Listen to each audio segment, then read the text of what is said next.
This interview by Frank Boring of the Michigan Military Museum with Bill Sefton on 9/18/03. Bill, I'd like to start off by just asking, where were you born and when were you born? Born in Anderson, Indiana on March 5, 1922. My parents were, my father had been a infantry company commander in World War I. The biggest day of the year for me was the opening day of quail season when they go hunting with my father and grandfather and the dogs and what have you. And pretty much grew up in there in an aura, if you will, of outdoor sports and love of the countryside. The fact that your father was in the military, did that have an impact on you? Well, it certainly did. I thought that I had tremendous admiration and affection for him, even though he was a rather austere figure back in the days of the Depression. My mother was smart enough to have us 4 kids in bed the time he got home, closed up the furniture store and got home. So, except for things like hunting trips, and I didn't really see near as much of him as I did of my mother. At the point of schooling, what kind of schooling did you have? Well, I went through a Catholic parochial school through the 8th grade and through high school.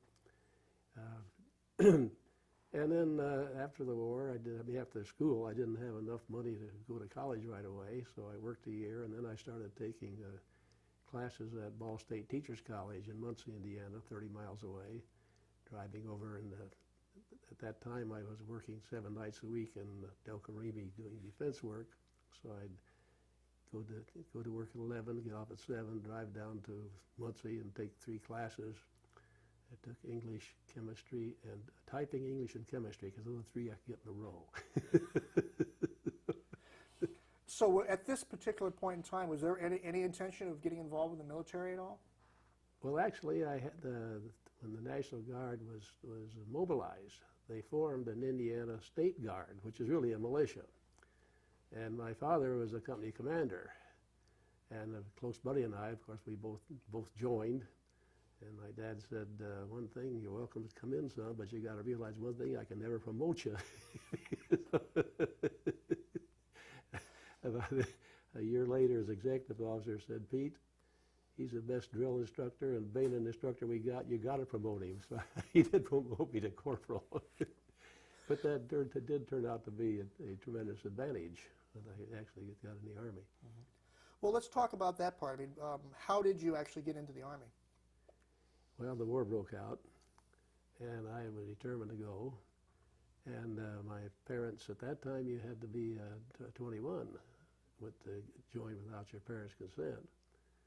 And they were saying, look, why don't you just finish out the year at Ball State, so at least you got a running leg up on college. Mm-hmm. And my closest friend had taken the job out in San Diego, and with the consolidated aircraft. And so they agreed that during the Christmas break that I said I'd want to go out and visit with him. They agreed, okay, but they did sign my papers before I left. So nobody was really fooling anybody. They knew as well as I wasn't coming back. Well, let me ask you this. Why the Army? Why not the Navy or the Marines? Well, 2 reasons, I suppose. Mainly because my father had been in the Army. And the other thing I'd read about the new branch of military, about the Army, the paratroopers. And that intrigued me enough that earlier on I'd gone down to Indianapolis at the reception center there and asked them about how do you get in this? And I still remember these 2 sergeants sitting there. One of them turned to the other one and said, hey, here's a guy that wants to jump. And they looked at each other, and then the guy said, well, you got to understand, we only got 30 openings a month. Of course, there's still 29 of them open.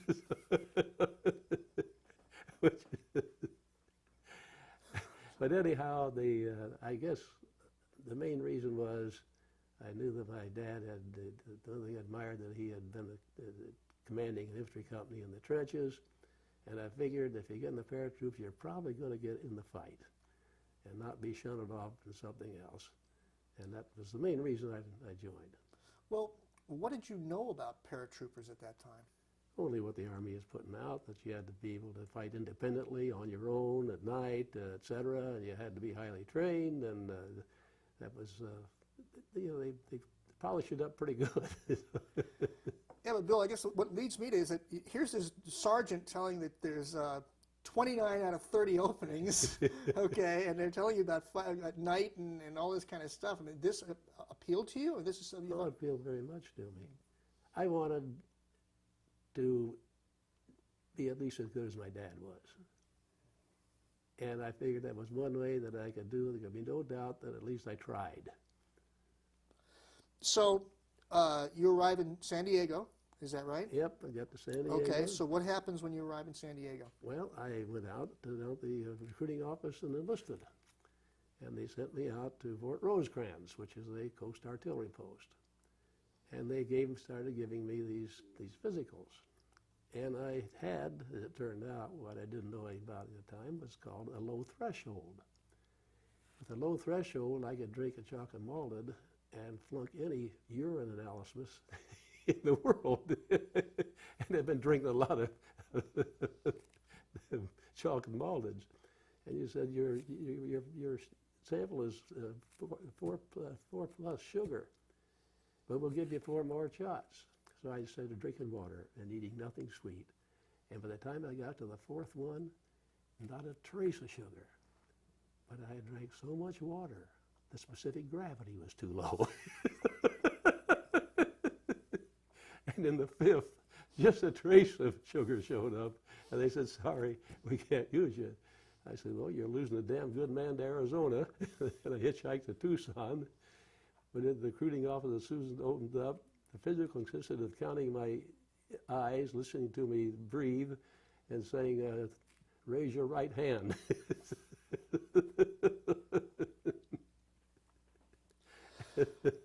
So now you're in Arizona. I'm in Arizona, Okay. and I apply again for Airborne. And I'm sent to Fort Bliss, Texas. And we go through a whole bunch of psychological tests and what have you. And this corporal said, well, you don't want to go in Airborne Infantry. You have a lot of jobs where we can use you better, you know, and so forth. I said, Airborne Infantry, put it down there. So he did. There's a sidelight here, I got to tell you. In the pyramidal tent we were in, we had 2 Mexican kids. You could barely speak English. And one of them had just come back from going through the test. And I said to him, well, what happened? He said, I go through the test. I come back, talk to the little man behind the desk. He said, do you like to go for walks? I said, yes. Do you like to be in the woods? I said, yes. He said, good, you're in the infantry. But the infantry historically had always gotten that kind of cannon fodder. Let me ask you this. Your first attempt to get in, you drank too many chocolate milks, or chocolate shakes. The second time, and then finally you had to go to Arizona. Was there a sense of frustration there, or is it just, you're going to do this and you're going to do it no matter what? I had no doubt I'd get in. None whatsoever. Well, just hypothetically, what would have happened if you couldn't get in Arizona? I'd have gone somewhere else, I suppose. Or hire my own doctor or something. So now you're actually joined up. You've gone through these psychological tests. Yeah. What were those like? I mean, I realize it's a long time ago, but what were they trying to Well, find out? they were mostly measuring IQ and measuring aptitudes and things of that nature. That was primarily what they were. I don't remember what all they were. But Sure. I do remember when I got to Camp Roberts for basic training that they had one day called me out to the psychologist to go and be interviewed by him. You know, and he just asked me questions like, you know, what do you call a hill? I say a terrain feature. I learned that much, and never told me why I was there.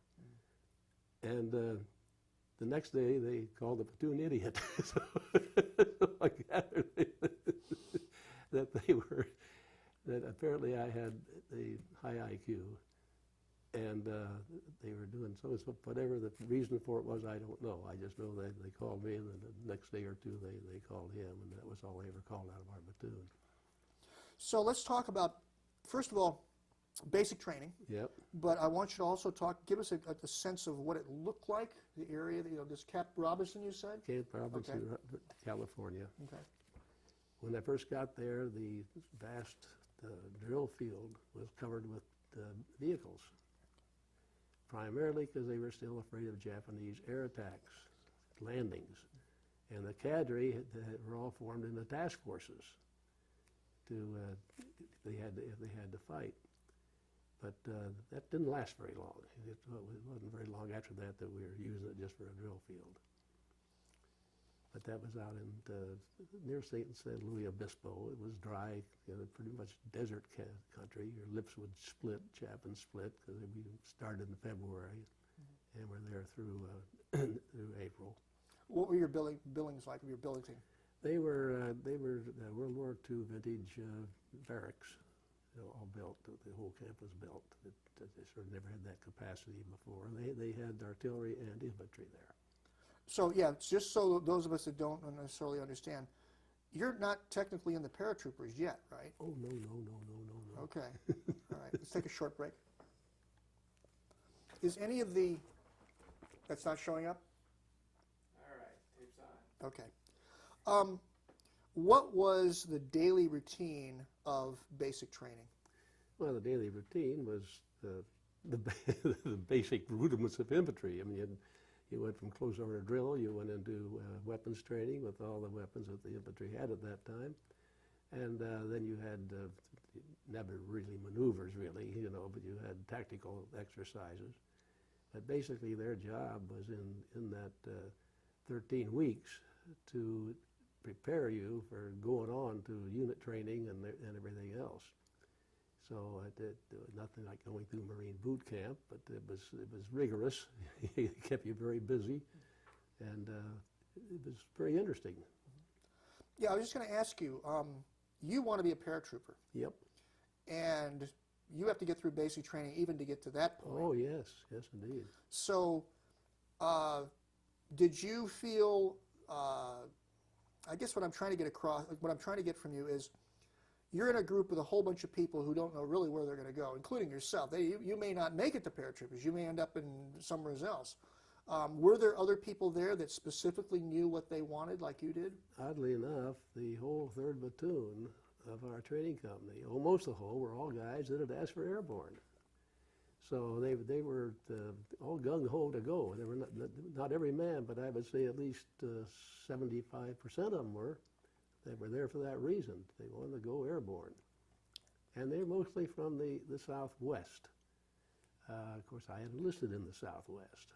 In fact, I was the only one from north of the Mason-Dixon line in our platoon, and so my nickname became Indiana. So, during the off hours from basic, what did you, especially you guys that wanted to go into paratrooping, what were you guys talking about? What were you kind of the bull sessions and stuff? Just how we tended to make it some way or other, that was that's what we wanted, and that's what we were determined to get. What age were you around this time? Well, I was 19 at that time. I turned 20 in March of that year. Was that pretty much the age of the people you were with? Pretty much, because they weren't drafting 18-year-old kids yet. So that was very much, I was probably one of the younger ones, actually. What did you know about the war at this time? How were you learning about it, and what did you know about it during it? Only what we got in the newspapers and the radio. We knew that we knew, of course, Pearl Harbor. We knew about that before and we did not really know. There wasn't a whole lot to know at that time. The baton still hadn't fallen, if I remember correctly. It was getting pretty close. We knew there was trouble there, but we were mostly concerned with learning the trade, so to speak. So, you get through basic training. What is the next step? Well, they also at that time had decided, the Army had, that graduates from basic training could apply for officer candidate school. And so the notice goes up on the bulletin board. And I guess about, they must have had about 30, 40 guys fall out. The other two platoons, incidentally, were all from Pittsburgh. And a lot of them were just like dead-end kids, you know. And one of the Pittsburghers came by and saw all of his buddies in line, you know, and he started laughing. He said, "You idiots, there's only one guy who's going to make it, and that's Sefton." To this day, I don't know why he thought that. And actually, 3 of us from our platoon, the company commander was the first hurdle. And I think he was the first sergeant probably had something to say about that too. Then the battalion commander and the regimental commander were rubber stamps. The company man said, "This man is qualified," they would automatically. But then you went before a board, infantry board. And it would be a major and a couple captains, a couple lieutenants. And they would fire these questions at you. And the first one that fired at me was, "Sefton, what makes you think you want to be an infantry officer?" And I thought to myself, who said there is no God? I said, "Gentlemen, my father was an infantry company commander in World War I, and I've always thought that was a thing a man should do, and the defense of his country is at stake." And then a little later on, they said, "What do you do for a stoppage of the 3rd position of the BAR, Browning Automatic Rifle?" Well, just by happenstance, I've been reading the thing again the night before, and I rattled off the immediate action with every comma in place. And they all looked at each other with that, "My, what soldiers were training here at Grand Roberts." They said, "That will be all, Sefton. Your company commander will let you know." So I'm walking back, and I'm thinking, oh, my God, I gave him immediate action for the wrong position of stoppage. And not a one of them knew the difference. But anyhow, the 3 of us, 2 of us did go. And we both did requested airborne. You know, I know this is really difficult. This is a long time ago, but how were you actually notified that you got the officers, that you were going to be an officer? The first sergeants, I think the company commander called us up and congratulated us. Okay. But the thing I remember most about that was when the 2 of us were now leaving the post to go. And this gray-haired World War I age pot-bellied first sergeant, who was he was so gruff, everybody was afraid of him. He came out of the orderly room, picked up our duffel bags, and carried them across the road to where the bus was going to pick us up. And he said, "You men are going to become officers and gentlemen. I have only one request. Don't ever forget the enlisted man's point of view." And I never did. But that was, I can still see the expression on his face. I can still see that day so clearly. So, you board a bus? Oh, yeah. Well, where are you going? Down to the station, railroad station. Okay. And then they took us on the land-grant railroads up through Utah, and I think it was about a 3-day ride to get there. And some bridges were out, so we got there actually too late to start Class 74. But they created a new class, 74A, for those that came late. And OCS was oddly enough, in our class, it was really 3 major parts. There were the ones that were just out of basic training. There were others that were already non-coms with 2, 3, 4 years experience. And then there were the VOCs. The VOCs were volunteer officer candidates, and they were people with college degrees, most of them up in their 30s or so, that successful in some field or other. And they could volunteer for this, and they'd take basic training first, but then if they flunked out of OCS, they are free to go back to civilian life and take their chances on being drafted. So it was about a third and a third and a third, the way it was split up. And the training was very intensive. Now you're learning the tactics, you're learning terrain, you're learning all of this sort of stuff. And you have a lot of not only the lecture instruction, but also hands-on in instruction. I remember one instructor, we went out He said, I can always tell an OCS class from a basic officer class. A basic officer class were those with ROTC commissions have been coming in. He said, when I say good morning to a basic officer class, they all say good morning. When I say it to an OCS class, they write it down. Getting that little gold bar put tremendous pressure on everybody in there. And the worst part of it was, at the end of each month, you had to rate every man on your floor of the barracks from 1 through 20, or 24, whatever it was. And on the first 5, you had to tell why they were in the first 5. And the last 5, you had to tell why they were in the last 5. And that was really tough to do. You know, it was the worst thing about it. But and when we finally got through the course, and they followed us out the last time as enlisted men, and they read off 6 or 8 names and said, "Will you men report to the orderly room?" And we went off on this victory march, no packs, no weapons, singing when the Saints come marching in. It was kind of got back, and those guys were gone. Their bunks were gone. The other bunks were evenly spaced. It's like they never existed, like they'd never been there. And that was one of the other really forever residing memories that I took from there. This may seem like a stupid question, but you know you're going to war, don't you? Oh yeah. What was the mood of your? I mean, you're now becoming an officer, which Yeah. means you're going to be responsible for other Yeah. people. Did any of this? Were you too young to really realize this, or did it weigh on your mind at all? I think it was, you know, that this is what the thing to do. This is what you got to do. This is what you're supposed to do. You're going to defend your country, and that's you do as well as you could. I might add that as soon as I got to OCS, I'd applied again for Airborne, and so did my buddy.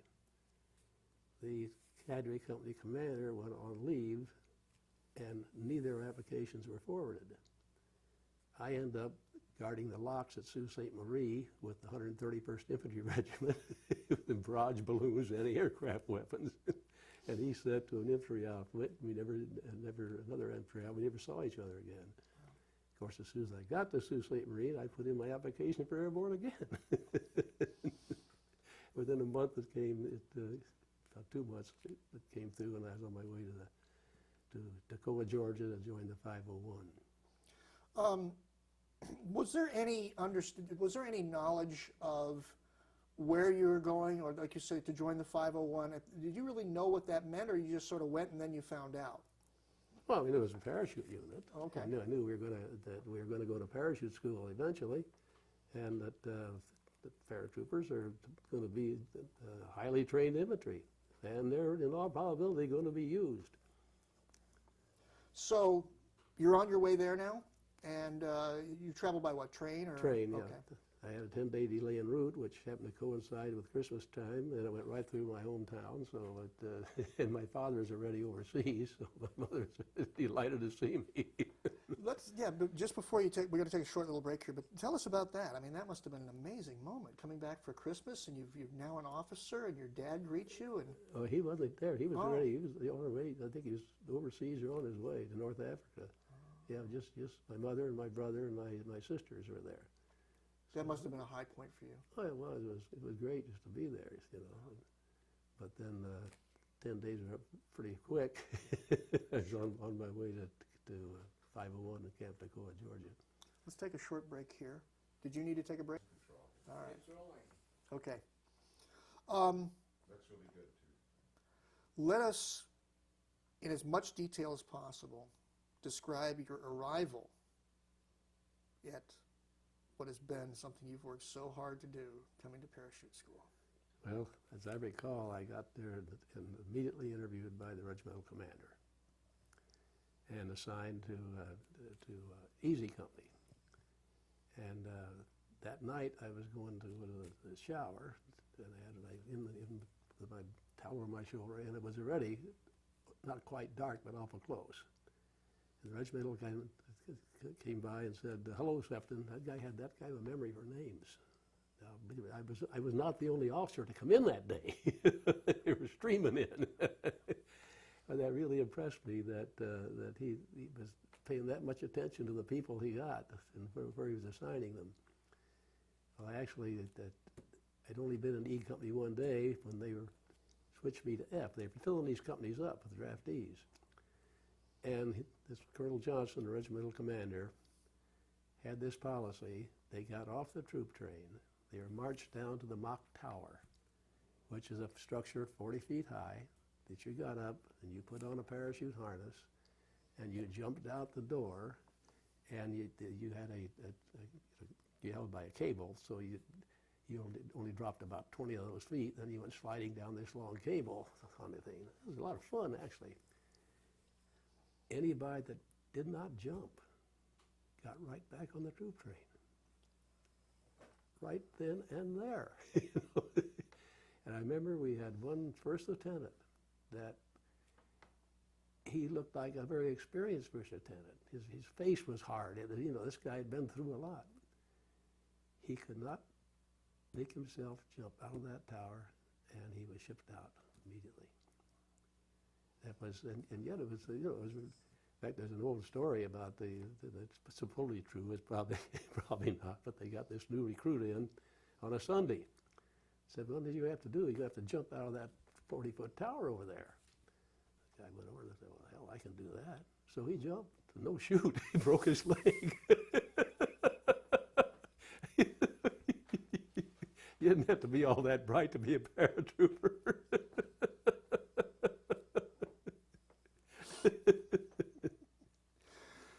Did you want to take a drink? Yeah, there you go. So, what is, or what was the routine? You told us about basic training routine. Okay. What was the routine here at the Well, school? now the routine is as an officer, is putting these recruits through basic training. So we're going back through a 13-week cycle, training them in weapons and all the way up through just squad tactics. It's about the size of it. But it was pretty intensive, and we also had great ideas like the regimental commander, like, okay, we're going to do a 15-mile march in 3 hours.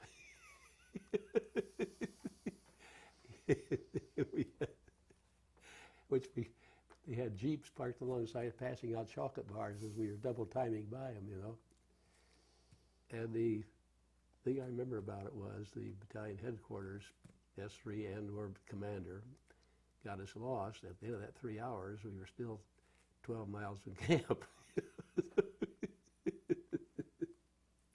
And I remember yet, the company commander determined we were going to get back and cross the line, and guys are falling out, and we're trying them up, and I still remember this, the first sergeant at the tail of the line yelling up to the head to the company commander, "Lieutenant, they're strung out from hell to breakfast."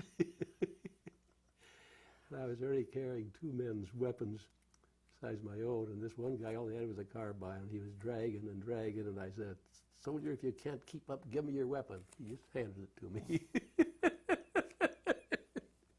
I had 3 in my platoon, or say, "Lieutenant, you got us out of set our own pace. Our feet are bleeding, we just can't do this." And I said, "All right, you set your own pace, but I'll be at the finish line, and you better be there too." About 20, 30 minutes later, one of the guys that's marked aside just passed out, just boom, right face down on the highway, and I splashed water in his face. It still took me about 5 minutes to get him to. I looked up, and there's this great big old car coming down the road, an old Hudson, I think it was, with a farmer driving, coming toward camp from behind us. So I stepped out and stopped him, And he looked at me and I said, "I got a man here that's got to be dropped off the camp dispensary, and you're going to drop him off." And I yanked open the back door, and there on the floor sat my 3 little Geronimos. Lieutenant. Let me tell you, they led the platoon the rest of the way. But that was the kind of stuff that the parachute. Well, I haven't got the parachute school yet, but that was the kind of stuff we had in training like that. That brings up an interesting question. if you can't answer, don't, but how do you compare your training to the training that you guys put into effect? You know, the training you actually went through in basic, and then the training that you actually... I think we were more gung-ho. I think we kept telling each other, look, you're something special. You're not just infantry. You're parachute infantry, you know. And I think that imbued the instruction, and we had a lot more physical instruction. We had a lot more push-ups and guerrilla stomps and runs. We ran everywhere we went, virtually. 5-mile run every morning before, before or immediately after breakfast. Physical training, we were in really good shape by the time we finished that. That was the biggest difference of all. Okay. So the training ends, and how were the people notified whether they... Oh, everybody went to jump school. Nobody flunked out of the training. But actually about half of the officers had already been to jump school. The other half of us hadn't. And of 75 promotions that came through in that cycle, they were all men already, the officers had been through jump school already. And they were riding us that hadn't all the time. You guys may never make it, you know. So that, if for anybody ever determined to make that first jump, it was those of us that had been taking all that ribbing all that time. But at jump school, we were in such good physical. The jump school was divided into 4 phases. The first was physical conditioning. And that's with the Indian clubs and everything. We were in such good condition, we skipped that as a regiment. And then you went into B stage, and that was jumping out of a fuselage sitting on the ground, and it was jumping off a 12-foot platform, and with you sliding down it, and the instructor running along behind you could trip your thing, and whatever he did, you're supposed to hit the ground and go into a right front roll or left front roll, the landing techniques. And the third stage was off the towers, going up, being pulled up on those 250-foot towers and released and actually landing in a chute. The fourth stage was the jumps, to make 5 jumps. And that first jump I made was the easiest jump I ever made. There was nothing that could have kept me in that plane. I was going to go out regardless. And that first jump, you're supposed to count when you go 1,000, 2,000, 3,000. If you haven't got beyond 3,000, it means your chute hasn't opened. But the opening shock will tell you your chute is open, but that comes just about the time you get to 3,000. And it does rattle your molars, and then puts what we call strawberries on. If you happen to go out upside down, you'll end up with the bruises we call strawberries on your shoulders, because you crack like a whip at the end. Theoretically, you crouch in the door, and we'd always practice that all the time, and you put your left foot in the front, and you kick straight out with your right leg, and theoretically, the wind would give you a quarter turn, and the chute would open, so that, if it worked for anybody else, I never heard about it, but sure never worked for me. But when it did open, and you look up and see that beautiful canopy up there, and the silence and the drifting down, and the other guys around chattering, you know, and they hear the birds chirping on the ground, and there's no other sensation quite like it. So what's the sensation of landing like? It all depends on how. The best technique in landing is you climb your 2 front risers. Each one goes to 8 suspension lines. If you climb them, it tilts the chute. You go in a little faster, but you stop that oscillation. If you're oscillating and happen to hit the ground on the back swing, you can get very serious injuries, broken backs, cricked necks, whatever. So you learn to glide, and if you see that you've got a woods over here, you grab the 2 left risers and pull them down, and you'll glide off that way, because the air spills out of the other side of the chute, and that puts you in a glide. How much does fear factor into this? How much is fear in jumping? There probably, in some cases, never. I mean, you're always edgy. You're always, what am I doing here? You know, if you've made enough, you go out and do it for fun. So takes a while to acclimate you on that. I don't think you get overall fear. In fact, the second jump is probably the hardest because I knew all the things that could have gone wrong on the first one. Also, we'd waited in line for 3 hours for President Roosevelt to come through. And I always got the impression when you're waiting in line, it feels like somebody's opened the petcocks on your energy vats and slowly running out. So that was the hardest. Well, tell us more. I mean, that's out of the blue. I didn't even know about this. Tell me about this. Roosevelt came to your camp? Yes, and we stood in line with our chutes on and backpacks, reserve chutes, in line for him to go through. And he was he was late, of course, as usual. And we stood out in that Georgia sun. It was May at that time. It was warm in Georgia for 3 hours, waiting until it was okay to go back and get ready to jump. So did you see him?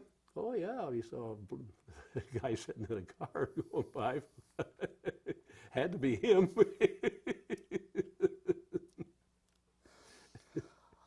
Let's go on then to your first jump, your second jump. How many jumps were you during this period? Five jumps to qualify. Okay. And then if you're an officer, you had a jump mastering thing where you didn't jump, you threw bundles out. The jump master, it was a sixth flight. And it was training to be able to see your DZ and be dropping equipment bundles or jumping them in didn't make a difference. That was only a very short course, one night. All right, I've lost you. I have no idea what you mean in terms of the sixth jump. You're throwing stuff out the. Your equipment bundles. Your jump master is a guy who gives you order to jump. He may lead the jump, he may follow the jump, or if he's a training jump master from the parachute school, he didn't jump at all. He just saw everybody else jump and rated you on your exit.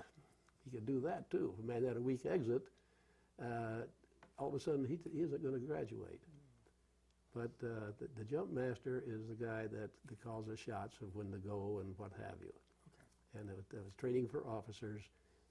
If they were on a resupply mission or if they were, what else, how to spot the DZ, that kind of thing. Okay, so you've done your 5 jumps, you've done the jump master. What's next? Well, then we go to Camp Toccoa, brand new camp, still being built, and there we took up unit training. Where's Camp Toccoa? It's in North Carolina. It's not far from Fort Bragg, not far from Charlotte. But anyhow, that was unit training right up to maneuvers in Tennessee at the end of the training. But that was also, of course, a continuous weapon training, continuous physical training, continuous discipline all the way through. Well, what do you mean by maneuvering training? A maneuver is a large scale. That's where you're talking at division level, regiments. That's really training for primarily for the staffs. Before that, the first one they had was the Louisiana maneuvers. That before the war, and everybody there still talks about. You would have the weekends were administrative bivouacs. You had the pup tents and they were up. But from then on, it's tactical bivouacs. If you got pup tents at all, they're camouflaged and undercover, or you'd be sleeping on the ground and they're in a foxhole or whatever. And those problems would last anywhere from 3 to 5 days. And then you move to another area by convoy, and you would prepare for the next one. Our last one was to be a parachute jump, and the weather canceled that. The very last one of the 6 weeks we were on maneuvers. All right, so you got through that. Where did you go next? We went to the staging area to go overseas. All right, now for those of us who don't know what a staging area is. Well, it's a port where they're going to get on the ships. We got barracks there and everything. And I still remember they wouldn't let us. We had to unblouse our pant legs. So they couldn't see we were parachute troops, and no insignia, no on the helmet. All right, I don't understand any of this. Why would they do that? Because the German spies might say, So we got to get on the boat, and there stands our regimental commander with jump boots, jump uniform, even the cup of his jump helmet's hanging down.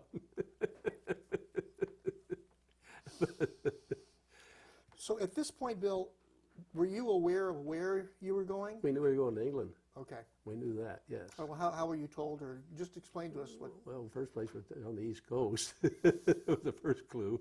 No, they told us we were going to England. That we were going to England over there. And beyond that? Well, we got to England. We found we were going to be attached to the 101st Division. And I imagine the regimental commander, the top staff did it, and probably knew that too. But I was a battalionist too, and nobody told me. Well, first of all, where did you arrive in England, and two, what were your accommodations? Well, we arrived in Scotland actually, and then they put us on the train down to England, and we were near the town of Newbury.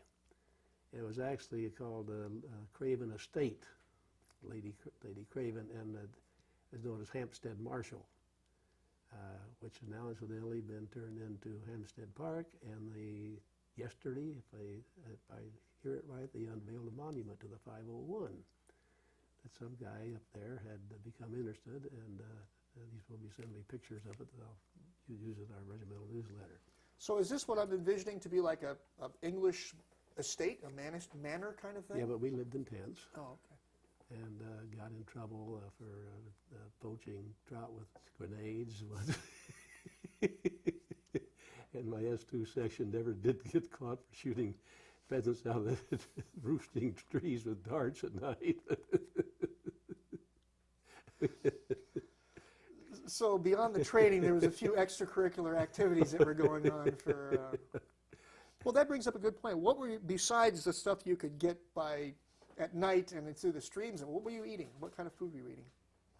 Mostly it wasn't K rations. It was garrison rations. I mean, the cooks got beef, potatoes, and everything else, and they cooked it, and we ate in the mess hall.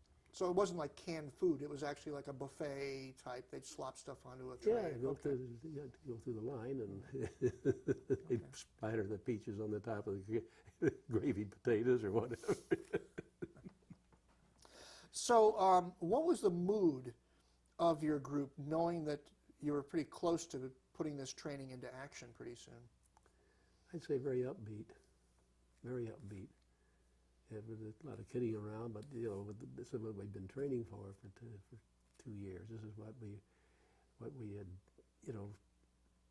and you got to understand that one thing I didn't mention, when you went through the parachute school, they somehow made you feel like you were some kind of Superman by the time you got out. That the smallest enlisted man could whip any 2 Second Armored men on any 5 MPs all by himself. And someone would go over to Calumet City there, I think it was what it was called, and try to prove it. And come back with less 3 teeth than they went. But they did. You came out of that feeling that you had accomplished something that most guys wouldn't even try to accomplish. And that spirit kind of stuck with you all the way. What was your first indication that you're going out of training and all the training is over with now? Now you're going to be doing what you were sent out there to do. Well, they started bigoting people. That meant if you were bigoted, you were top secret now.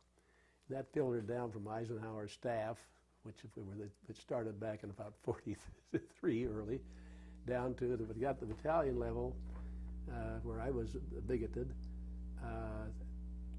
before even the company commanders were.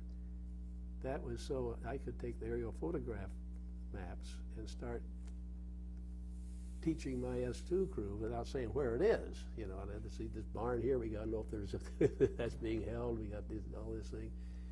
And they had a terrain map also, the last thing, in color. Every farmhouse, every tree, every bomb crater, every dirt road. And I thought the engineers had done that, And that's one of the things I mentioned in my memoirs. And just a couple of years ago, one of the guys that had come to his first one, I think, or second one, and bought my book and read it, he said, I've read all the books about Normandy, and you're the first one that ever mentioned those things, and I was one of the guys that helped make them. We were detached from division and sent down to make those things. It wasn't made by engineers, it was made by people with art talent, I guess, in the division. But they were absolutely fabulous. And I assumed that they made them for the entire coast of Europe. So but they were right on the money. Of course, you had to land on the money to mean anything. Okay, so I guess one of the parts that I need clarification on, there were people higher in rank than you that did not have the access to these things as you did? Oh, only at the battalion level. The company commanders, were theoretically all captains, and they always said, "Where's the bill? Where's it going to be?" They knew it was only close, and they were bigger just a couple of days later, But for a while, I was among the junior officers. I was the only one who knew we were going. Do you know? That brings up another point. Do you know? I know that you were training your guys. You called them S2. That was intelligence, the intelligence section. Okay. The Army broken down into, first of all, you got the commanding officer and the executive officer. Then the G1 for a division, or the S1 for a regiment, that's personnel. S2, or G2, is intelligence. S3, or G3, that's operations. And S4, or G4, is administrative supply. That breaks it down about as close as you can. So you're going over these maps. They don't really know where those locations are, but did you know where it was? Did you know where you were going? I know it's going to be the coast of Normandy. Okay. But I didn't know beyond that. Do you want to take another drink? Good idea. Yeah. How we doing? Hold on. Okay. And tape's rolling. All right. What were the preparations for? See, this is where it gets difficult for me to ask you questions because I want details. At the same time, I don't want you to get too far ahead of yourself. You're studying the maps. Are there briefings going on in terms of the operation started already? Not yet. Okay, so Not what for was the troops. all right? Not So for the troops at all. They didn't get that till we got to the marshalling area. We moved out to the marshalling area, and the marshalling area was behind barbed wires and guarded by MPs, and our tents were in there and so forth. Utterly no communication with anybody, no letters going out, nothing. You were in there, and that's when the troops were then briefed, and the missions. The troops themselves really only had to be briefed by their commanders. Our mission of this company is going to do this. They didn't have the overall picture. While we were there, all of a sudden our drop zones were changed. Because shortly before we were there, I guess, actually, we were supposed to jump at St. Mary Glee, where the 82nd changed. But the Army intelligence had learned the Germans had moved a whole other division in that area. And that's why they condensed the drop zones and put this 82nd, St. Mary Glee, and the 101st down to capture the causeways off of Utah Beach and take St. Côme-de-Mont and the blocks at La Barquette, et cetera. You're at the marshalling area. Now everybody's being briefed in terms of what you're going to do. What was your next? What were your responsibilities? I guess at this point, what were you supposed to be doing? Just keep rehearsing with my S2 section what they were going to do. What were you going to do with those 2 folding bicycles we got from the British? They were going to be thrown out in their own chutes, and so-and-so was going to get on this bike and ride down to that corner and see if the Free French really got a machine gun there or not, and go to here with this other folding bike. And we threw him out, never saw him again. Some French farmer probably still has him in his hayloft. So give us some other examples of things like the bicycles and whatnot. I mean, what other types of things like that were you practicing about? Well, there were, everybody had the cricket, the well-known cricket. This was General Taylor's idea. The night they jumped at night in Sicily and at Anzio, and under chaos, especially identifying friends. So he had the British make them these dime store cricket. You click, click, click, click, click, click, and everybody had one hanging around their neck. And that was, you're supposed to click it, and it's the other guy, and then say flash, and the other guy, he's supposed to click it back twice and say thunder, and then you say welcome, because the Germans couldn't say welcome, they'd say welcome. That was the sequence. But that was for identification at night, you know. And it worked pretty well, really. All right, so now, are we at the point now where you're actually going to this, you're at the staging area, the marshalling area? Yeah, There's it's now- a marshalling. Staging areas for shipment overseas. The Okay. marshalling area was getting ready to jump. Okay, so what happened next then? Okay, of course it was we were supposed to jump on the 5th, and the weather called it off. So we were told relax, you know.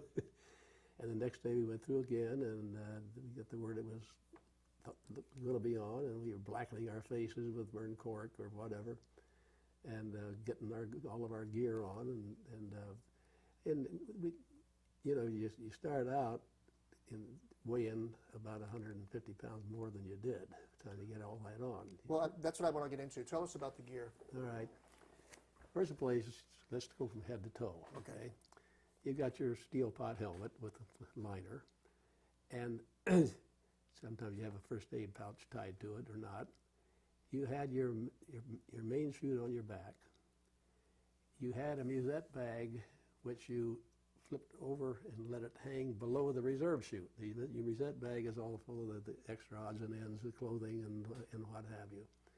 And so it is actually now resting below the reserve chute, which you've got on here. Over that you've got a Mae West life preserver in case you land in the water. Hanging from your roller thing, you had a roll of what looked like clothesline rope, you know, rolled up and hanging there. That was in case you landed in a tree.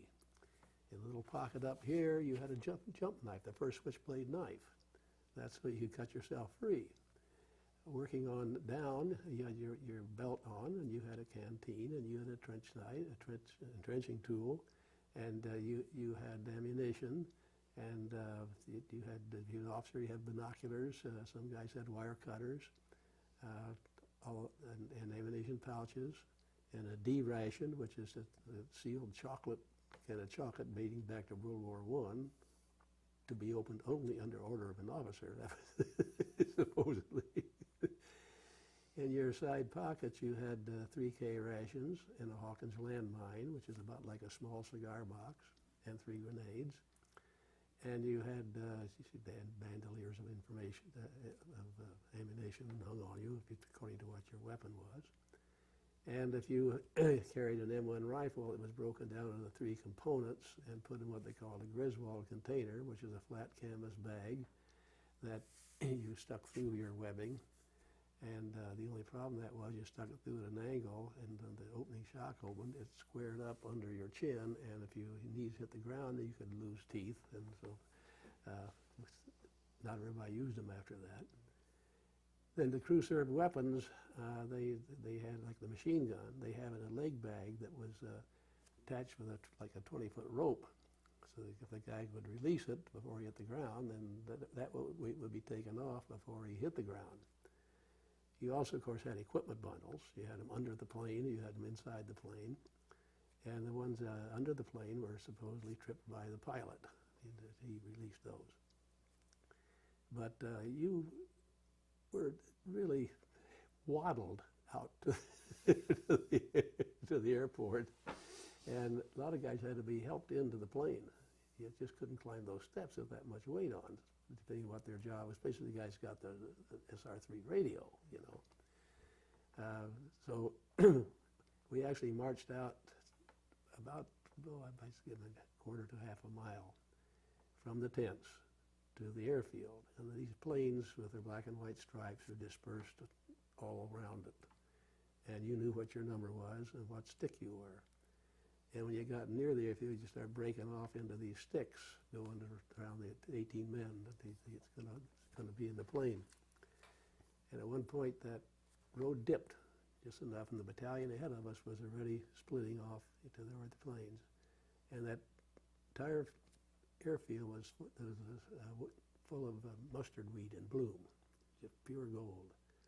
And when I got to that eye level, these looked like little sticks of black ants walking across an ocean sea. You know? And it's still a very vivid memory for me. But you got over there and you found your plane, and you sat there with the plane. It's still broad daylight at this time. And finally, they get the order load, and the planes start lining up, and they're going down that fairway just virtually on each other's tails. And since I'm going to jump master this rifle squad I was going in with, I can stand in the doorway and look back out and look like a sea of black and white, a river of black and white stripes coming up, you know. And I had this feeling like someone had pulled the handle on some gigantic machine, and nothing was going to stop it. It was just that impressive to me. Well, then, of course, we had to rendezvous. It took an hour just rendezvousing, get everybody in line, before we actually took off for Normandy. And we headed for Normandy straight across. And we flew around the peninsula that had the beaches on it. We came in from the other side and were flying back toward the English Channel. And our orders, at least in our battalion and our regiment, were that you stand up and hook up 5,000 yards offshore. And so the red light comes on, and you stand up and hook up in case there's any aircraft weapons down there. You might have a chance to get out if the plane is hit. And then you're going to go down to we had 8 minutes flying time to our drop zone. And I knew all this from all this briefing. And I still remember that, watching that black coast of France slide in from under the left wing, you know, and I'm watching for muzzle flashes, I'm watching for a strike of a match, not a thing, just perfectly black. The only trouble was, right after we crossed the coast, we hit low cloud levels. And they only had, these planes flew in groups of threes, and the only navigator was in the lead one. And they all start spreading out, so they won't crash into each other.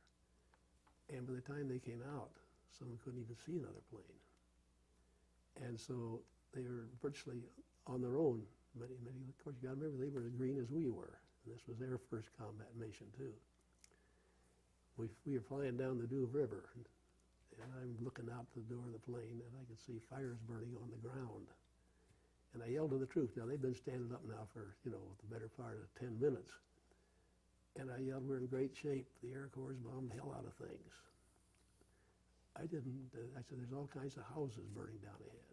I didn't know till later those weren't houses. Those are planes from the serial just ahead of us. I knew we were approaching our drop zone. I knew we didn't have very long to go, and I also knew we only had 4 minutes flying time from the drop zone to the channel, back to the channel. And we had this equipment bundle right in the middle of the floor. It had to go out first. And we were jockeying it around to get it in the doorway, and I became aware that something was happening different outside. I sensed it more than anything else. So I stood up and looked out the doorway, and my thought was, Sefton, you do not need your chute.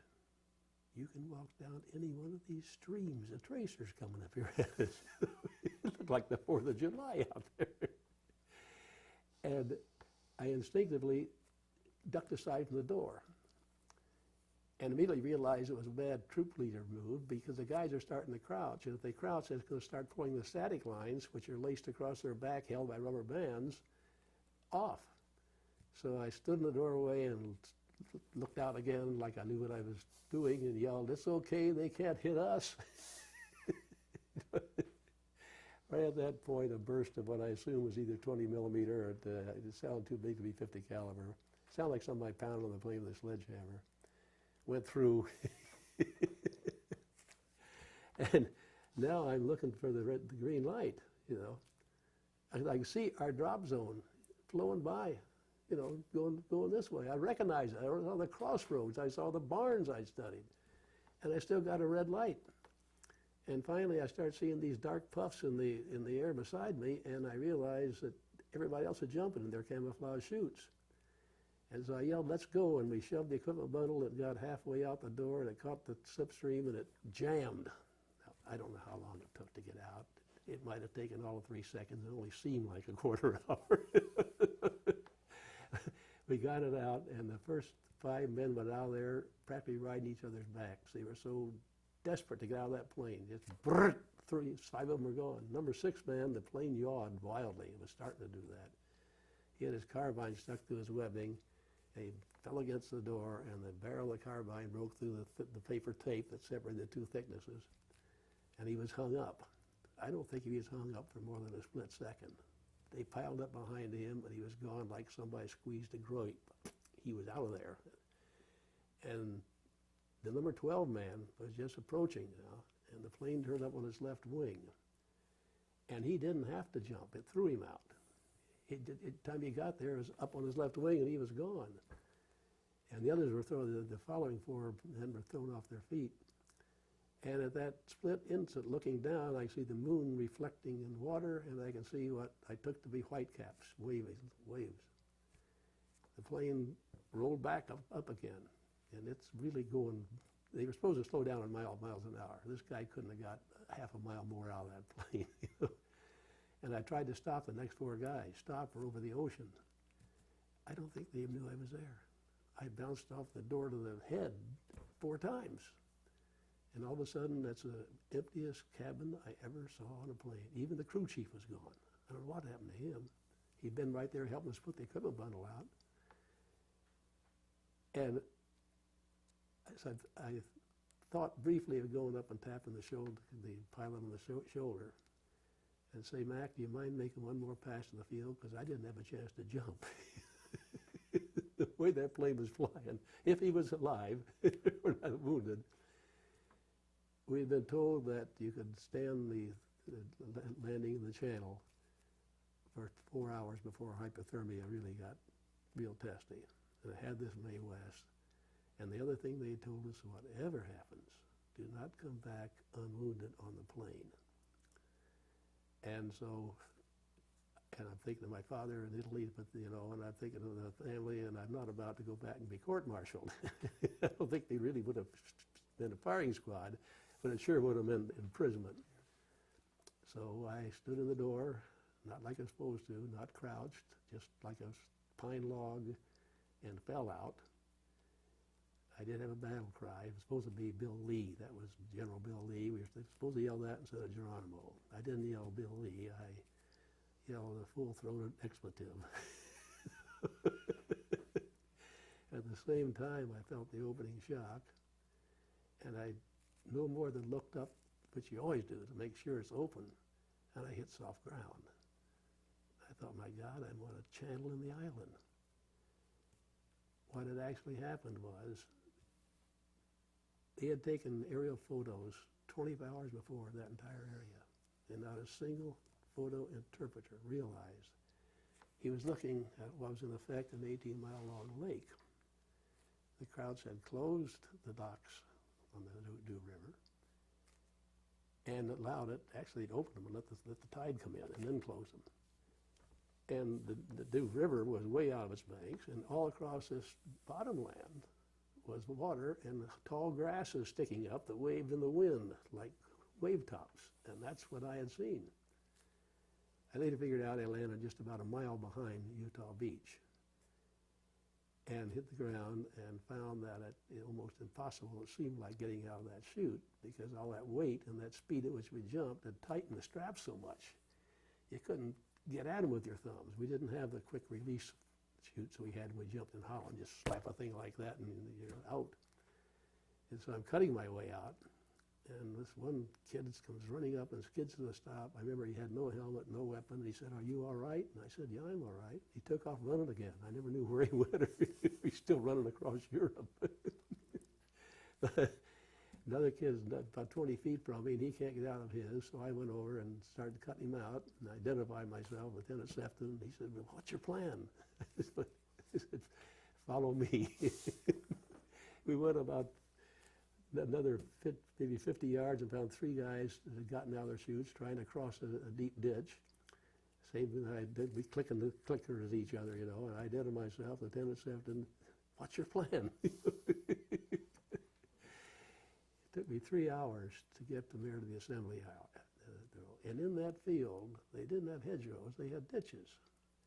And they were all flooded. They all had under 8 inches to a foot of water, the tops of them. And the bottoms of them could be anywhere from 6 to 8 feet deep. And you either jumped them, you step in them and as they pull you out, you know. And all the way across there, I kept picking up guys that were scattered that far in that thing. And I must have had 60. But anyway, when I run into a group of them out there, and I'm challenged by their voice, and I answer the challenge, and I said, it's Lieutenant Sefton.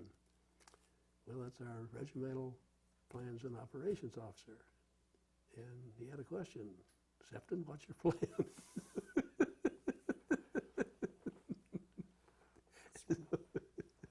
I said, well, Major, I said, the last thing they told us, if things get all screwed up, head for the fighting. And they certainly seem to be all screwed up, and the fighting's up on that hill up there, and that's where I'm taking these people. He's, good plan, Sefton. You take the point, and I'll bring the main body. So I start out with 12 guys. We come to the granddad of all ditches. I mean the great-granddad. It was a good 20 feet across and had like a telephone pole in across it. So I led my point across there. But the last thing I said to the major, you see that little bunch of trees out there about halfway to that high ground? He said, yeah. I said, when I get there, I'm going to stop and we'll regroup and plan this thing. Good idea. I get my 12 men across that log and look back, and the main body makes a column left. Marched out of the picture. I kept picking up more men. Now I've got about another 40. And I got 2 lieutenants. You know?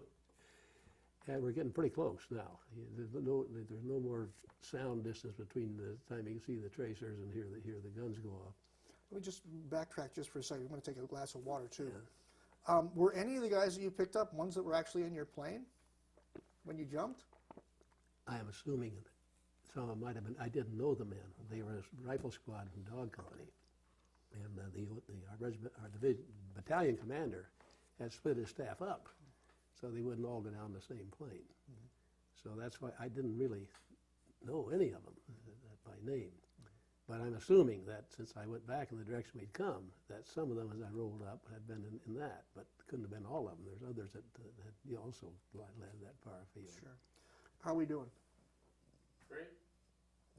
Much longer? Do you want to take a break, or because we're heading into the battle? About an hour and 10 minutes in, so. Yeah, take a break. All right, we're going to head into the battle. And tape's on. So, Bill, you're now out in the middle of nowhere, basically. It's dark. One of the things I was going to ask you, I wanted to go back a little bit.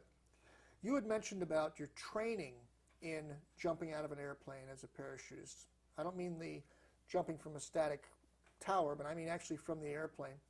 But those landings were pretty much at daytime, or did you do nighttime ones as well? No, we jump at night as well. We had night jumps. But the areas you were jumping into in training, you pretty much knew where you were jumping into. And Oh yeah. They were we knew where it was and where we were supposed to go. And of course, the pilots weren't under fire. They usually got us there.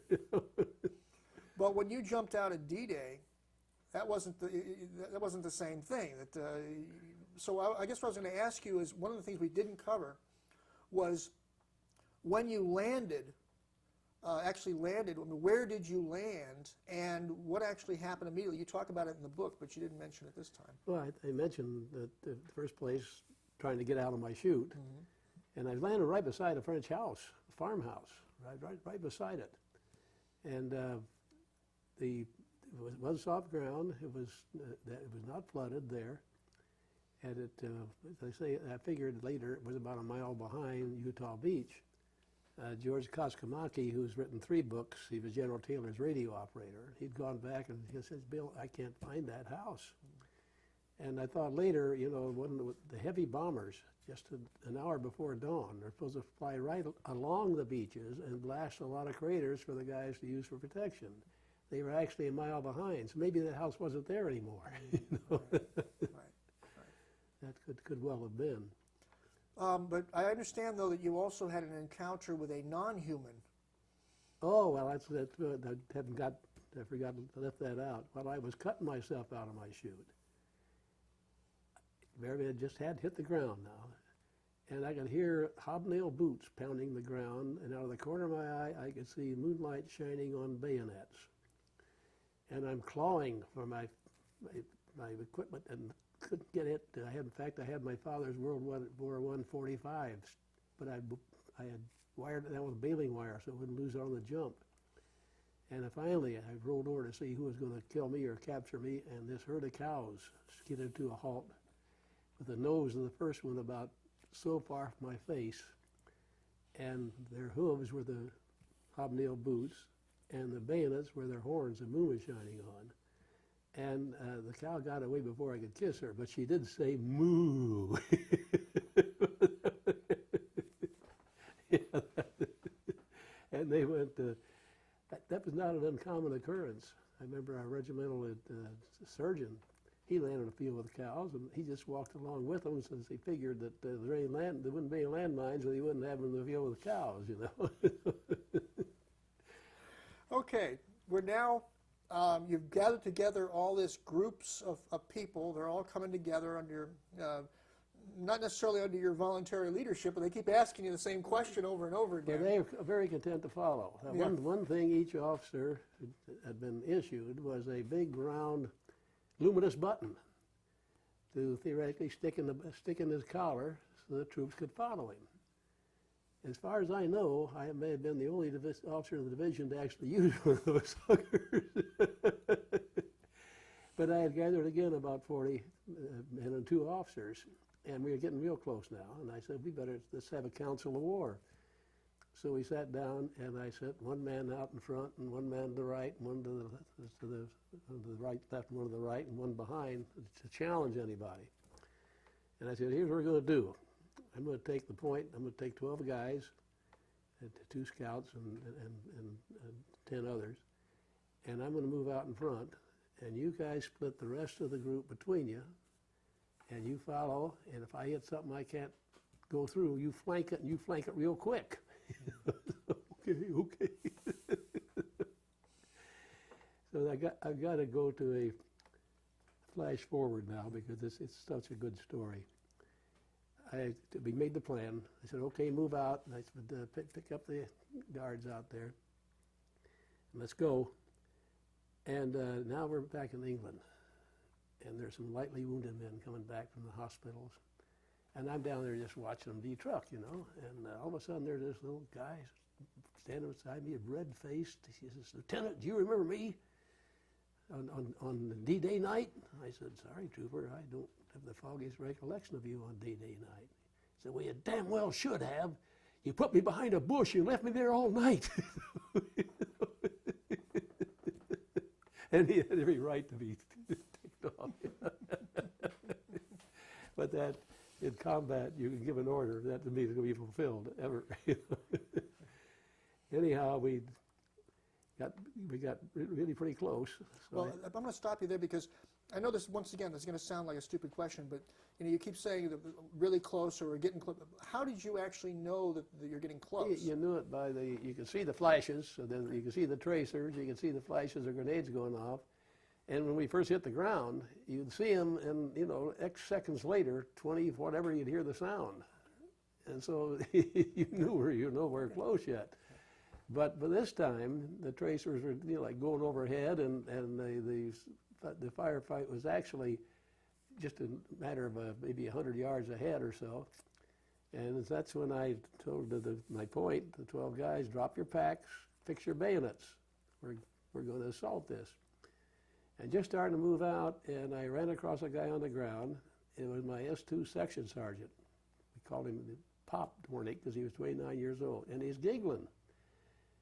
And this is a reaction that was widely shared. He was giggling.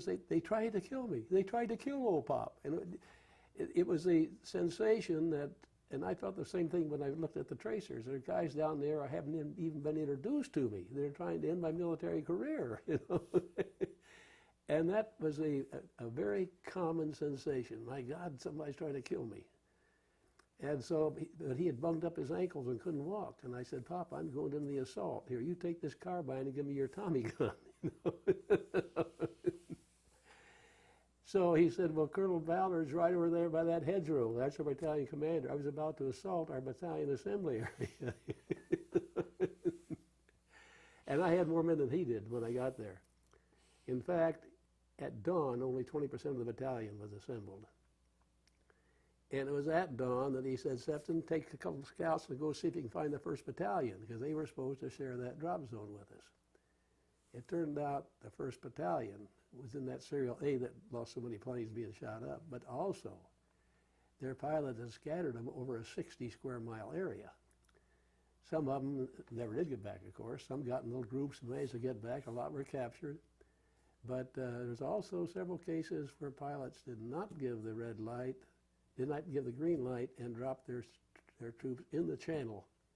And of course, with all the equipment those guys had on, I was nuts to think you could use the May West. I mean, they just went right down. You know, there was no way that May West was going to help them unless they could shed all the equipment first, which was nearly impossible.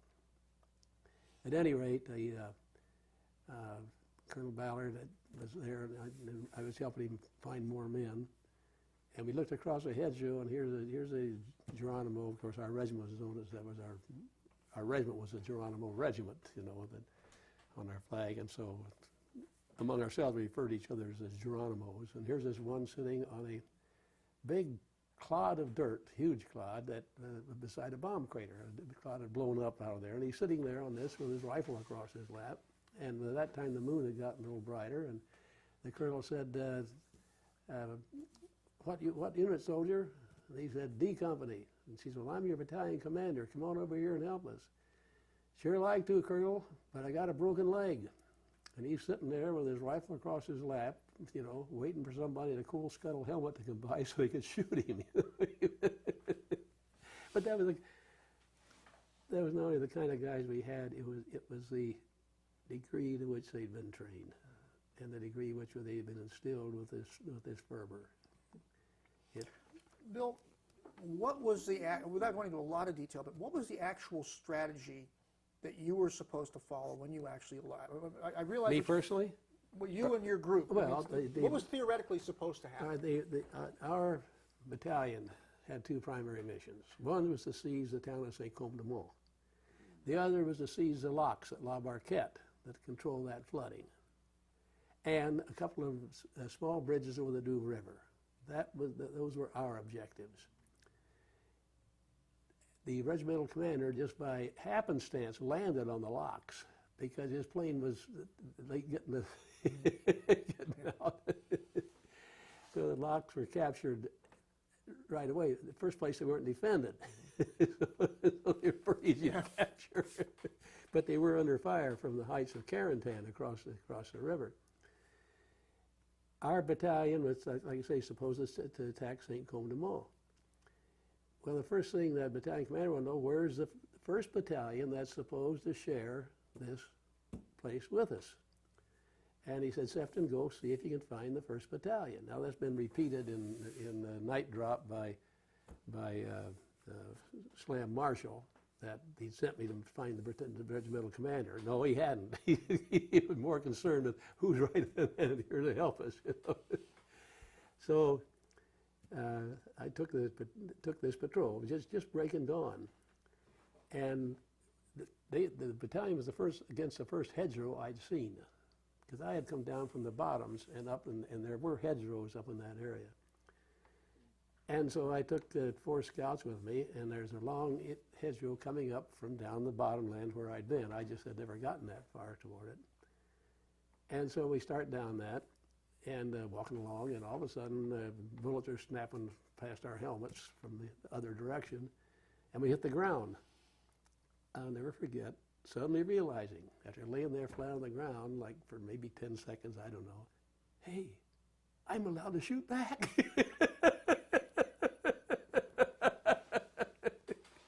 But oddly as it may seem, sometimes it took that kind of time lag before realized that. So I borrowed I had still carrying the Tommy gun, but the nearest where I thought the shots came from was a chateau, a good 200 yards, 250 yards away, maybe further than that.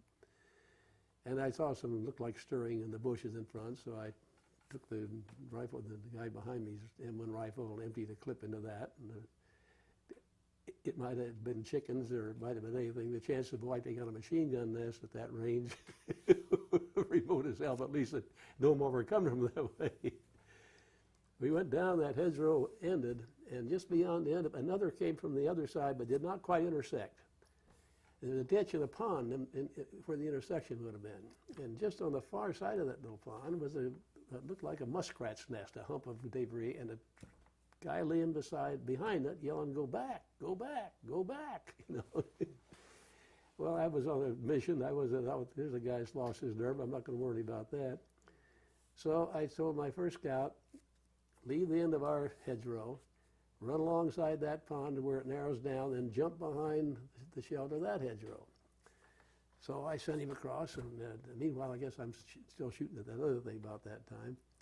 I looked up, and he's over there. I sent the second man.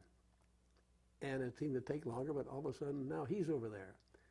So I take the Tommy gun back and tell that guy, cover me while I get over there. And so I'm really trotting in a maneuver crouch, as we used to call it, you know, just kind of hunched over trouting. And the machine gun bullets came from my rear, not from where I'd been shooting, and almost took off my nose. I mean, just right across from my face. And instinctively, I jumped in the pond, which turned to be about 8 feet deep. It had side walls because it was just a combination of the ditches. But I'm sitting there on the bottom, and the sun is shining down in golden green shafts, and I'm sitting there, and I had this, for the first time I had this experience where this little voice is talking in my ear. It happened many times in combat after that. Sefton, you're sitting down here, it's a hell of a way to fight a war, and one thing, you don't have much air in your lungs. You've got to go up and get a breath of air. Well, I'd done a lot of skinny dipping when I was a kid in gravel pits, and I was not afraid of being underwater. So I got my feet out from under me. I lunged up, and I'm just starting to get air, and here comes the beaten zone of these machine guns right down there, and I went right straight down. And I'm sitting there, and the little voice is saying, "Well, stupid, you still haven't got enough air. You got to go up once more and get some." So I went up once more, and this time the guy behind the hedgerow told the other one they just killed the lieutenant. He went right across the top of my helmet without denting it, you know. So now I'm sitting there thinking, he's had 3 cracks at me, you know, 2 cracks at me. He's not going to miss again. So I crawled over to the bank, the near bank, the far bank, the one nearest him, you know. And I felt the Tommy gun ammunition break off of my web belt. And this is one of the points that illustrates when I later became convinced that in the first 6 days, I went right by the book. I didn't feel much emotion. I didn't feel any fear. I didn't feel any uncertainty. I was going by what the manual said to do. And the manual said, supply economy. So I turned around. I groped around, but now it's getting very muddy, kind of tomorrow bottom. I hooked it back off of my belt. I crawled over to the bank, and I got my hands on top of the bank, but they're still under 6 or 8 inches of water because that shelved out into the field. And on top was this green scum. When we were kids, we called it frog shit, you know. And I eased my nose up through that stuff and thanking God for the first time for a generous proboscis. It smelled so sweet. I must have waited, I don't know, 3 or 4 minutes. And finally, the one kid that I knew there was named Joe Newman. And I got my lips out, too, they're covered in scum. And I said, Joe Newman. There's dead silence. And I said, Joe Newman. And this very hesitant voice says, Lieutenant? I said, hell yes, it's me. Can you see me? He said, Lieutenant, your own mother couldn't see. So I had to work my way down very slowly, not making any ripple of any kind, until I was right across from him, where the ditch had narrowed down. And what I didn't know, the second guy I had sent across had gotten in there, you know, and Joe had gotten him out. But this time, that water's so cold that my legs are cramped and my arms are getting cramped. And I said, Joe, I've got cramps. I'm not sure I'll get out of here. Oh, I says, I got a rope.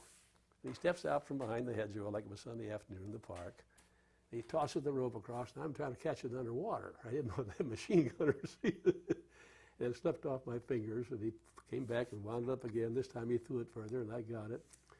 And staying in the water with it, I wrapped it around and around the Tommy gun handle. I knew I couldn't tie a knot. My hands were too numb to do it. I said, Joe, when I count 3, I'm going to let go. And I'll go at the bottom, and you start pulling that rope. I counted 3, I let go. The rope got tight, and I'm going across that bottom ditch, and I hit the far side, and I'm going up like this, still holding the Tommy gun. Head and shoulders broke through, and both ends of the Tommy gun jammed in the roots of the brush. I swear to God, I felt my back was getting a yard wider by the second. And Joe throws down the end of the rope, and he wanders out like the sea. He doesn't weigh more than 125 pounds. Gets down and gets hold of my my uniform and yanks me out of there, and not a shot was fired in that time. You know, he was the coolest guy I ever had in combat. So you really don't know what ever happened to that machine gunner. I mean, he just stopped shooting? He thought he had gotten his target. He switched to some other target. He thought I was a goner, and he wasn't paying any more attention because the other 2 guys were already going behind the hedgerow. Anyhow, we go a little further up, and now we're going up this intersecting hedgerow. And it goes right in back of that chateau I'd been shooting at. And we're going up that, and I still hadn't seen anybody from 1st Battalion. But we pick up a guy that had, I think he'd had a finger shot off. And we can see some guys out in the flat out there. And I said, Joe, because the other guy and I still couldn't walk. We laid on top of each other for a while just to get, we were so chilled through. But we were walking now, but not all that well. And I said, Joe, go see if those guys are from the 1st Battalion. Well, he gets out about 50 yards beyond the hedgerow, and all of a sudden there's small iron fire comes from the show tab overhead, and it's kicked up around all around him. And the guy with him is rolling on the ground, and Joe says, hey, Lieutenant, this poor son of a bitch's been hit again. He's standing there right with him, and all this kicking up. Get the hell back in here. The guy had been shot through the calf of the leg this time. But anyhow, the barn of that place caught on fire. That chateau where they'd been shooting from, actually, I guess. Mortar rounds or something. And all of a sudden, these 4 Germans are running out right across the front in that heavy smoke. I was the only one that could see them. And the Tommy gun wouldn't work. It'd been underwater, and I whipped out the my dad's 45. I yelled, get him, but they still don't see him in the fog. I whip up that 45, and I blast off around, and a cow at about this angle over here ran around the circle and fell dead. I've always said that 45 is good for a paperweight. That's about it. Anyhow, we went on over and found this little village. The village was called Bastogne. We pronounce it Bezadiville, and here was a major that I'd seen the night before, and our Catholic chaplain, Father Sam, was wounded in there. And it was right across now. We've gone beyond that chateau and in this little village. And everybody's kind of late. I remember we had no sleep now since the day before, the night of the day before.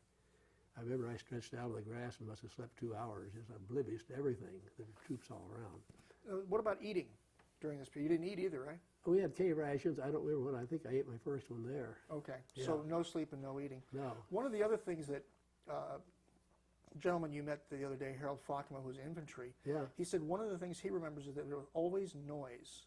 There's always sounds of guns going off. Always sound. Do you remember silence at all during this whole period? Or was there... Mostly silence, except for that early that morning, and a few machine gunners. And the odd thing about it, once you got inside the hedgerows, you could be 3 hedgerows away from a firefight and never hardly hear it. They were sound absorbing, There was noise when you're under artillery fire. At that time, the Germans didn't have that much artillery registered yet, It'd be sporadic. There was noise, yes. Okay. But I'm sure on the beach there was always noise, yeah. When we were on the beach, thank God. Anyhow, we get up there, and finally, after I'd rested a while, I thought, we ought to ask, where's the front line? They said, right out there. I thought, well, maybe we ought to go out and see how well it's held. Took one scout with me, and we went out, and I kept looking for... Didn't see anybody. The house up just in front of me, And all of a sudden, here are 4 Germans rise up out of the ground and are running, assaulting that house, shooting at it and assaulting it. I didn't know my closest friend was in the house with a ruptured machine gun, that he'd been fighting there for the last hour. His platoon sergeant had been killed.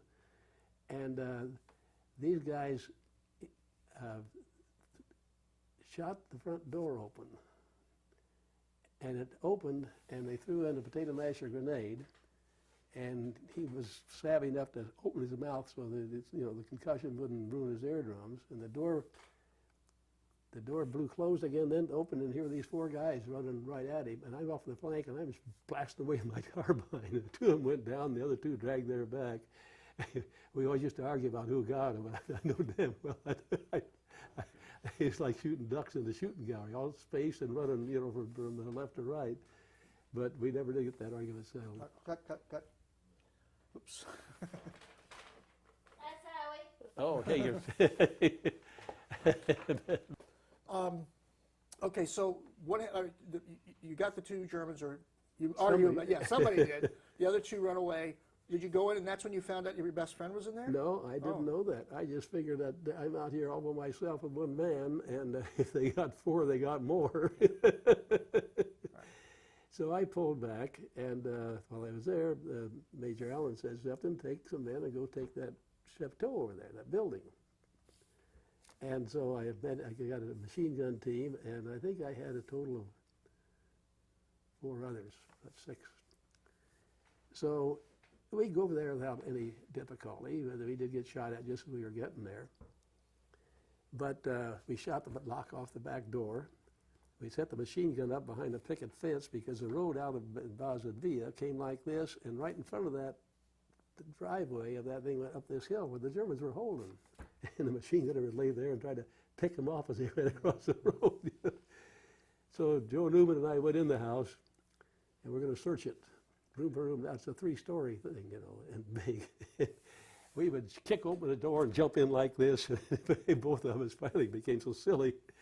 We got to the top floor, and I said, Joe, you go that way, and I'll go this way. Jumping into empty rooms. And as obvious by that time, there being Germans there, they would have been shooting at us.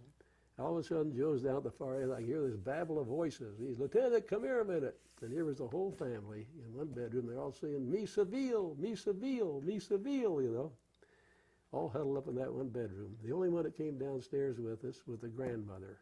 And she came down and sat in the kitchen and made tea for us.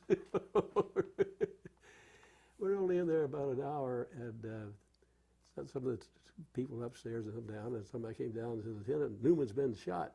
But Joe had leaned out a window. I don't know whether one of our people shot him or one of the Germans did, but he came down, he'd been hit through the shoulder, took a big chunk out of the shoulder blade, bleeding like a stuck pig. And so we got him down, and I managed to get his own band first aid kit on him. Now I got the morphine, and I'm going to give it that, and then I'm squeezing it, and he looks at me and says, Lieutenant, did you break the seal?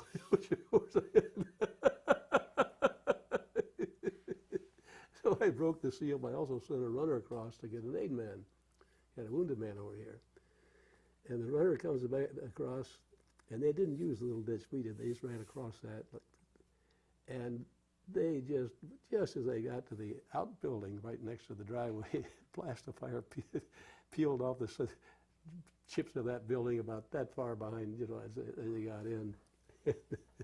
And then the one guy I have with me at a Tommy gun, and he jumps out of a niche in the house and starts shooting the Germans as press fire. The surgeon goes flat in the ground in the middle of that damn driveway the first place he could have been.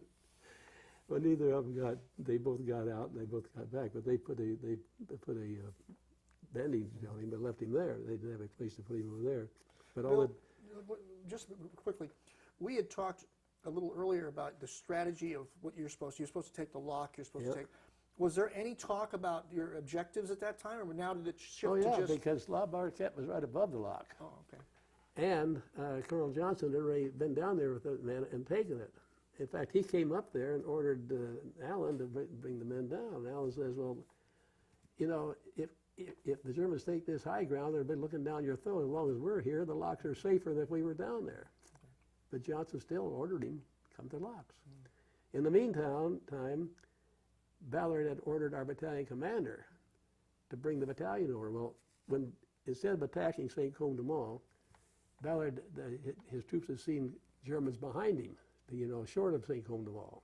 And he didn't really feel that with 20% of the battalion, he could attack St. Côme-du-Mont, which is a pretty sizable town, and leave his rear open. So he was trying to wipe out Angovilla Plain. And he was pretty heavily engaged. When Johnson wants him to come down there, and he said, I'm heavily engaged. But Johnson got pretty ticked off.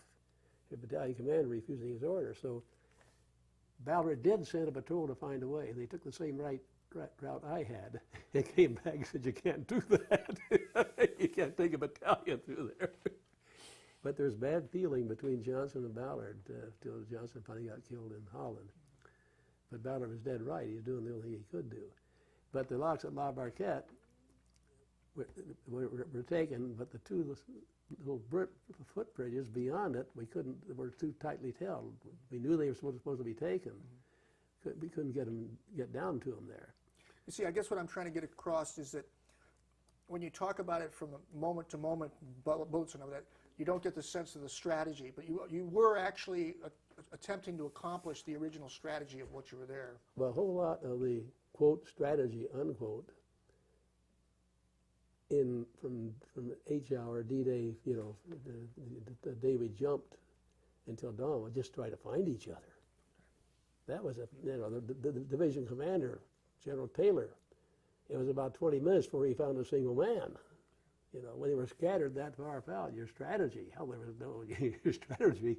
Let's get some friends together here for this party. Yeah, you had the battalion commander knew what the strategy was, but he knew he had to attack the ones in his rear before he could attack that. Colonel Johnson only knew we had to have the locks. And then with the rest of the force, which was supposed to be down there, the 1st Battalion was supposed to be down to help him to go take those 2 bridges and across the Doubs River, so the Germans couldn't come across and use them against us. But on the part of the troops, there's hardly ever any grand strategy. Here, guys, this is what we're going to do. That's your objective, and that's the strategy to take that objective. All right. So now, this is about what period of time of day? Is this reaching nightfall? It's getting towards sundown. Okay. And I'm over in that chateau with a wounded man. And a runner comes across and says, from Major Allen, said, we're pulling back to the locks at La Barquette, pull out. Well, I guess the doc was still working on my man. And I sent the runner, I said, go back and tell him to give me some time. I got to get this wounded man out of here. Well, it might have been a half hour later. I looked through my binoculars from on the floor, and nobody was in that village. And furthermore, the Germans seemed to be coming down the hill. So I had the machine gun and all the guys, this little stone house, the stone wall in front of the house. Get up there and open up with everything you got, And then we put Joe in a blanket. He broke right through it, lands on the ground. Tried a fireman's carry. That didn't work. I still had an aid man with me. Finally, I threw him over my shoulder. The aid man run along with holding the plasma bottle. And that's how we got out of there. Went straight back, got behind that same hedgerow that we'd been behind so much of the time, got into the town, and I sent a scout up and said, see what's up there. And he went up and came back and said, well, Father Sam is there with a bunch of wounded men, but the Germans are coming in the other edge of town. I said, Joe, I don't know where the regiment's gone, and we got to find them. I said, we'll take you with us if you want, or you can stay here. And we had a blanket wrapped around him. He's already in a semi-shock. He said, I'll stay here. So he went up and joined Father Sam, and we followed the regiment by the gas masks and other stuff they'd thrown away down to the locks. A blind man could have almost followed by stepping on them. Almost like that Hansel and Gretel kind of Oh, thing. yeah, You just... all the way down, and by the time I got there, it was pitch dark, and I almost stumbled into a foxhole, and guess who? It was my buddy McNulty that had been in that house. So I shared his foxhole with him. Is that when you found out about the incident at the chateau? Yeah. You talked about it right there. The incident about the house that went Yeah, out with the poor Germans. That's Yeah. the first, because I hadn't seen him before that. He had come back in, he'd gotten out of there, apparently followed me back into where I'd come from in Bastogne about the time that Alan sent me over to that chateau, so we never made any connection at all during the daylight. So night falls. What happens? And then? we're down the locks. That's where I am. The battalion is getting also dug in for the night and getting ready for an assault with the 506 and part of 327 on St. Côme de Mont the next day. On D+2, actually, when they're going to do it. It was 2 days later. But Joe Newman did have an experience. Father Sam had 14 wounded men. 2 of them had head wounds and were out of their heads, so he put them in a little separate place. So they had these other 12 men laid across. 2 young Germans came to the door with the Smisers and burp guns. And he's pointing to his cross and saying, "Priesty, priesty," and they just shoved him aside. And Joe was laying on the ground, and they came in, they cocked those Smisers. He's like, all I could think was, which end are they going to start at? He says, I was right in the middle. Difference. And a German sergeant came up and kicked him out of there, And the next day, when they did counterattack, the only part of that building that caved in were the 2 guys with the head wounds and the rest of them all survived. Father Sam got a Distinguished Service Cross for that. He was one hell of a soldier, I tell you. He really was. So now we're down in the locks, right, as far as at I'm night, concerned. right, Yeah. yep. And at dawn, we had parapet thrown up, and 20 millimeter shells are bounced off of it from the over near the causeway where it goes to Carentan. And Max stuck his head up, pulled it back, and said, "Bill, this La Belle France is not so bleeping La Belle." But the really interesting thing about that being there, that we had a couple hundred men there, and Magnolia and I were on this side of the thing, and the Carentans up on high ground over here, and they see a whole bunch of people coming up through the lowlands on this way, and they couldn't tell in the distance whether they're friend or foe, Finally, it determined they were a battalion of German paratroopers who had come off the beach and were now trying to get by the high ground and get up to Carentan. And so Johnson moved, heavily reinforced that side, and they kept everybody down, and McNulty and I were on the other side, but he didn't dare take everybody from everywhere. And they blundered right into us, and we ended up killing about 150 and capturing 350, Told them they were surrounded, and they went out and we could hear some of the guys yelling "Kamerad." And by the time that the battalion commander realized that we were outnumbered and almost out of ammunition, the German battalion commander, was too late. Then some of the German artillery apparently mistook them for some of us, and they killed our regimental adjutant and a bunch of other people. Most of them they killed their own troops. What were these troops? These are people your age or older, or Germans, the Yeah. paratroopers in particular, but the German paratroopers are also elite troops. Now later on, we ran into old men and boys, and the Germans would break divisions according to missions. The Germans that were defending Omaha Beach itself in the fortifications were mostly older people, and a lot of them were Russians or people that had opted for the German army. Then they had the assault divisions, and those were their SS divisions, and they were mostly young and very aggressive. Then, of course, they had their Panzer divisions. They were always aggressive. Their tankers were almost always aggressive.